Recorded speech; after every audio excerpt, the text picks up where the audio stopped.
I changed this to 3.14 part 1. So if you want to give this a little title, this is 3.14.1, part 1 rather. And I'm sorry, it's huge. So, and I can't adjust this, which makes it hard. Okay. So we are looking today at rational fractional functions. And this is the first day that we're talking about these sort of officially. And we will be able to identify key features of simple rational functions and graph rational functions by hand is what that says there. Oh, goodness. Okay. So rational functions, and we have not totally introduced these formally yet, so today we're starting them. Rational fractional. So a rational function is a fraction that has some sort of polynomial on top. I'm going to call it a numerator in terms of x, so in of x. And on the denominator, it's going to be some denominator in terms of x. And this is what a rational function sort of starts out as. It's got some crazy thing on top and some crazy thing on the bottom. But it's made up of little polynomials. Polynomial on top and a polynomial on bottom, and it creates a lot of different things. We're going to start today with the most simple rational fractional function, and that is the first problem you see here. So example 1, graph. The graphing is the goal, and we want to identify the information that's being asked as well. Now, anytime we want to graph something, you have graphing calculators, but before there were graphing calculators, we had brains. And anytime we want to graph something, we can always create a table of values. And so if I take a -2 and I plug it in for x, that gives me what? -1/2. And let me ask you, if you plug in a -3, what do you get? -1/3, sure. And if you plug in a -4, what do you get? -1/4. And if you plug in a -5? -1/5, and then -1/6, and -1/7. And are you seeing what we're getting here? Okay, we're getting smaller and smaller fractions? Yeah? Okay. Now, if we plug in a -1, we get? -1. So 1 over -1 is -1. What happens when we plug in a 0? Yeah, when we put a 0 in the denominator, when the 0 is under, it is? Undefined, yes. When the 0 is under, it's undefined. That is my favorite phrase. It is undefined.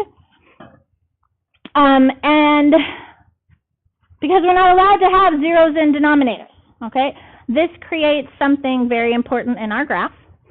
What happens when we plug in a 1? We get 1 over 1, which is just 1, and when we plug in a 2, 1 over 2, 1/2. Okay, so now that we've got some good values there, we can plot a few of these points. I can plot -1, -1, so there's -1, -1 right there. And I can plot -2, -1/2. So here's -2, -1/2 is just a little bit below that. And we said it was -1/3, and then -1/4, and -1/5, and so it's getting closer and closer and closer to? Closer and closer and closer to 0 from the bottom, from underneath, yeah? Okay. And then over here, I know I have the 0.11, and I have the 0.2 up 1/2. What would I get if I plugged in a 3?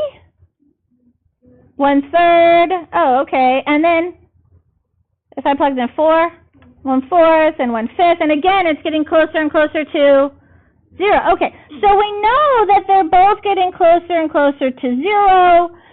Do they ever get there? No, they never get there, because this happens forever, right? 1 over 1,000,000, 1 over 1,000,000,000. Man, that's weird to think about, right? I think it's kind of interesting. Okay, and so same thing over here. We're getting closer and closer to 0, but from the below side, from underneath. What do you suppose happens here? It gets closer and closer to the y-axis, yes. Now, this is because when our function is undefined, this creates the graphical anomaly of a vertical asymptote. And that's what VA stands for, not Veterans Affairs in math class. It is a vertical asymptote. Vertical asymptote, A-S-Y-M-P-T-O-T-E, vertical asymptote, okay? It is something that is undefined. This is also in pre-cal called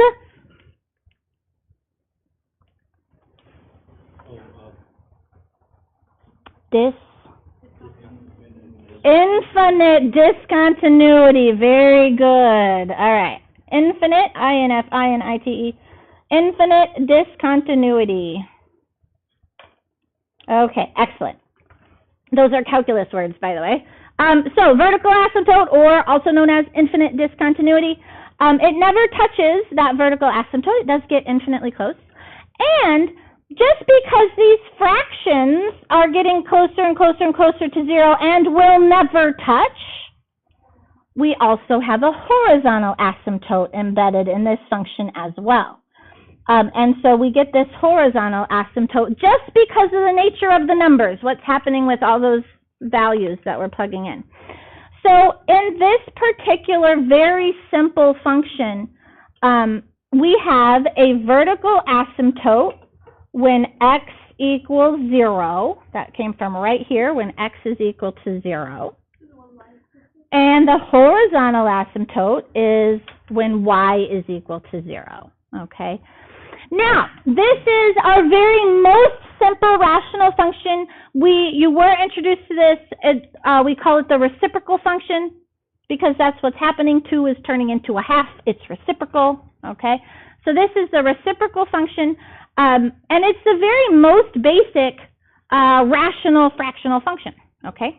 Now, let's look here at letter B, which I guess I'm going to have to fold my paper because it's giant. Okay. How will this function shift the parent function we just had?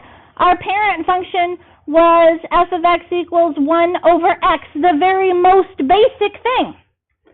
What happens when I have this x minus 1?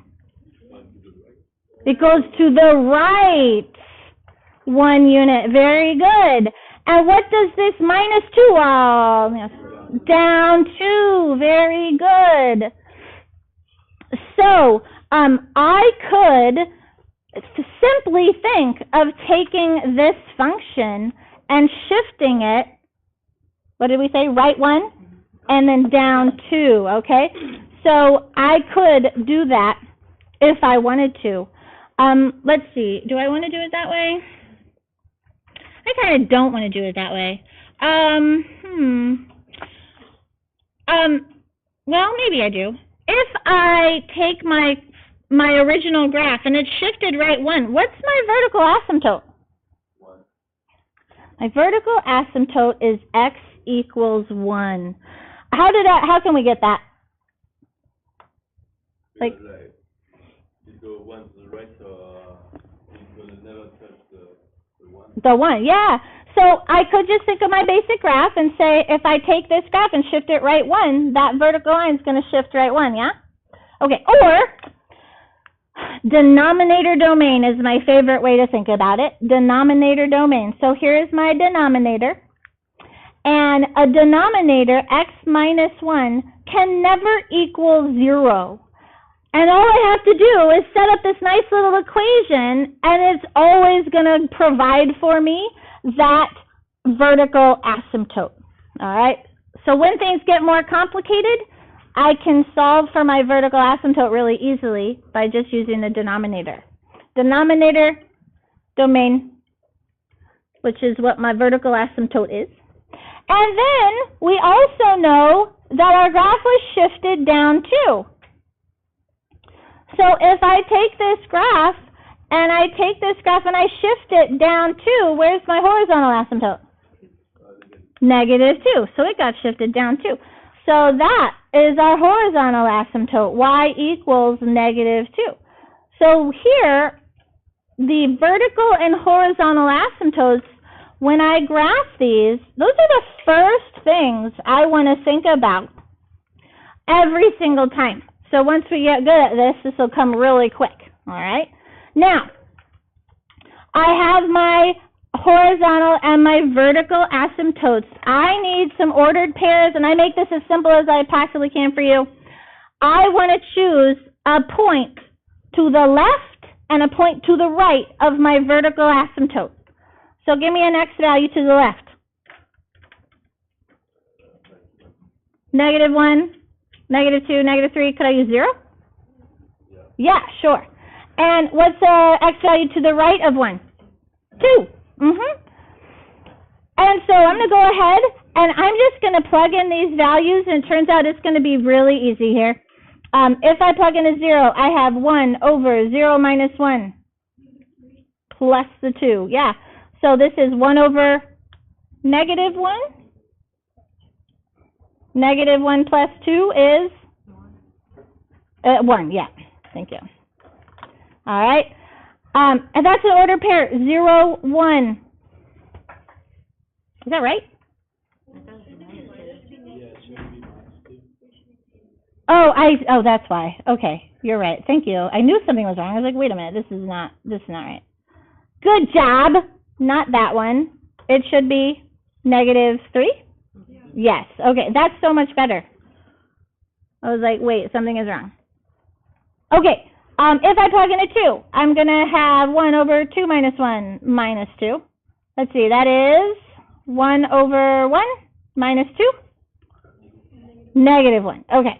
So there we have the ordered pair 2, -1, right there. And then I know, because I know it's a rational fractional function, that it just has this little L shape that gets really close to those asymptotes every single time. Okay? Now, we're graphing these by hand, so I really only care. This is a great basic shape. Can we check it using our calculators? Absolutely, that's what it's for. Okay? But this goes quite quick when we get pretty fast at this. Let's try another here. Letter C. What's our vertical asymptote?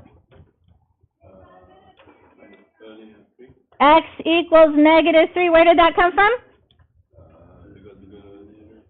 The denominator. Yeah, the denominator moves it 3 to the left. Yes, this left. So 3 to the left, so we get x equals -3 when we look at the denominator. What's the horizontal asymptote? 1, positive 1. Because this just shifts it up 1. So it goes up 1 to positive 1. Yeah. All right.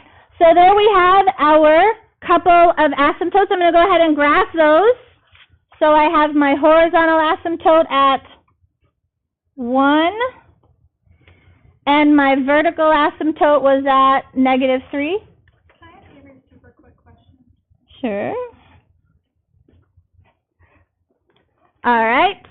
So there are my 2 asymptotes, and I now am going to pick a couple of values to the left and to the right of my vertical asymptote. What's to the left? -4. What's to the right? -2. Those are going to be the easiest values to use to plug in and just evaluate pretty quickly here. If I plug in -4, what's -4 plus 3? -1. So I have -2 over -1 plus 1. What do we get? 2 plus 1 becomes 3, yeah?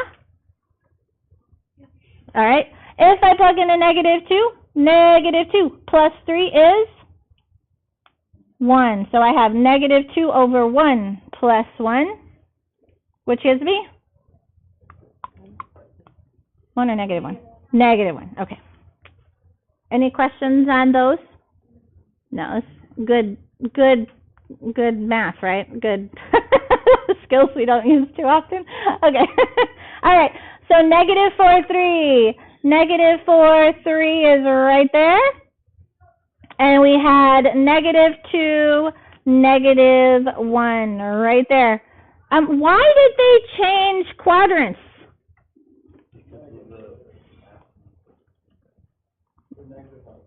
The negative out front. Very good. You'll notice in the previous ones, they went from low to high, low on the left to high on the right, increasing, positive, okay?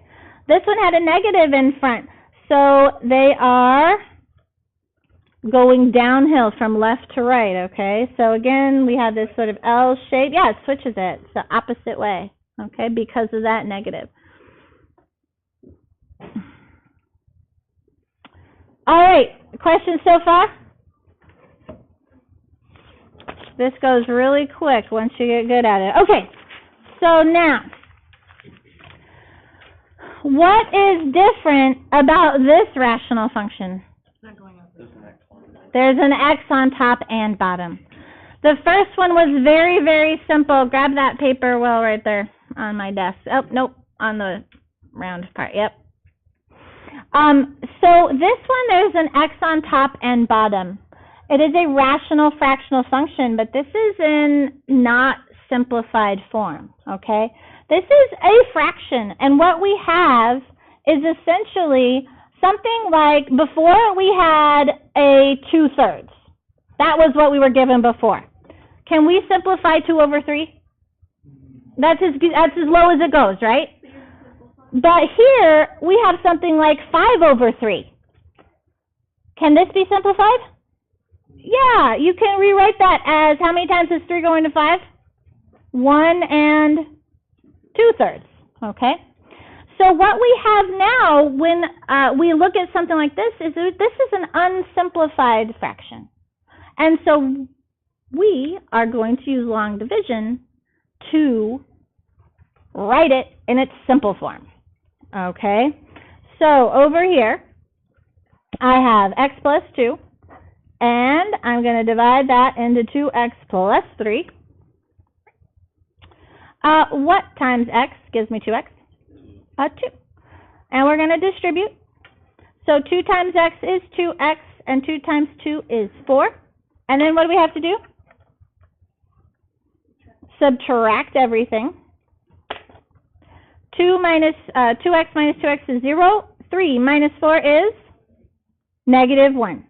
And that is my remainder. And so this becomes 2 plus a -1 over x plus 2. So here it is in its simplified form using long division. Now the order here is a little funky. We've been seeing it -1 over x plus 2, and then the plus 2 at the end is how they did the last couple. Isn't that interesting?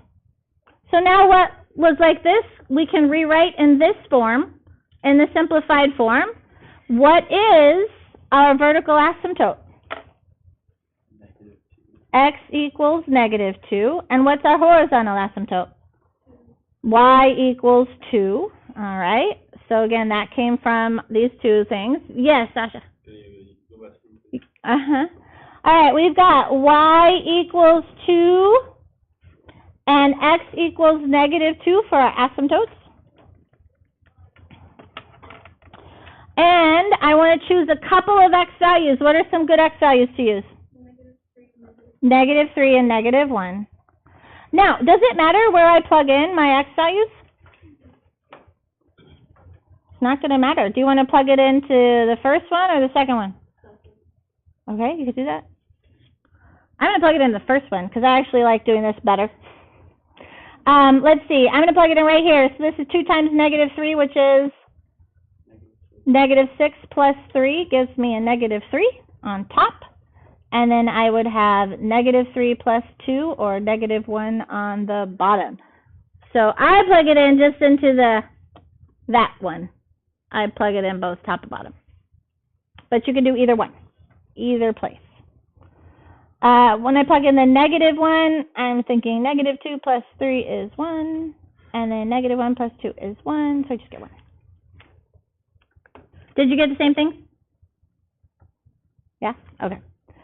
-3, 3. -1, 1. Why are they in these sort of quadrants? because of the negative right there, yeah.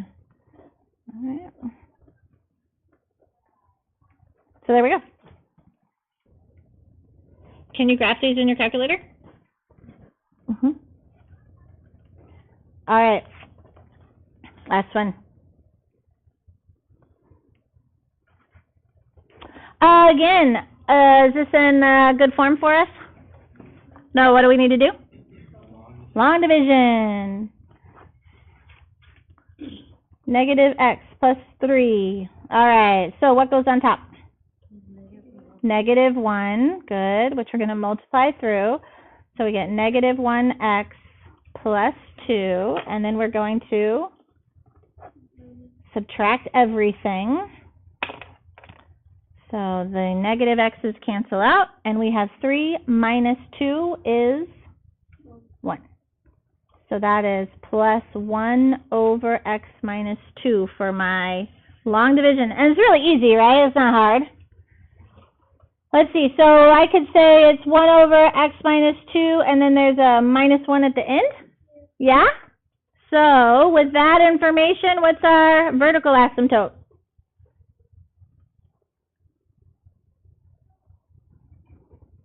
X equals 2, and our horizontal asymptote?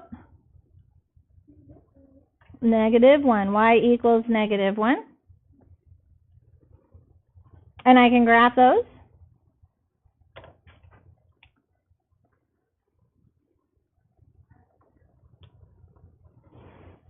And once I have my vertical asymptote drawn, that's going to help me pick my x's. What x's should I plug in? 1 and 3. Those are going to be the easiest 90% of the time. All right, so plugging in your 1.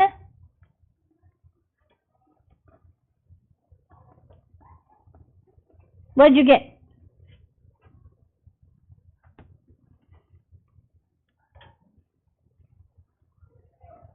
Nothing, huh?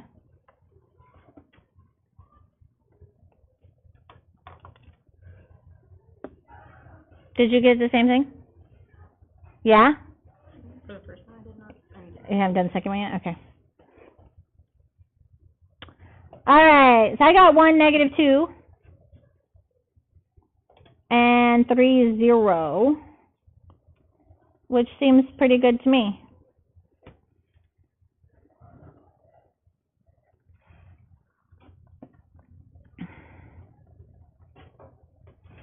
Okay. All right, those are simple rational functions. Okay.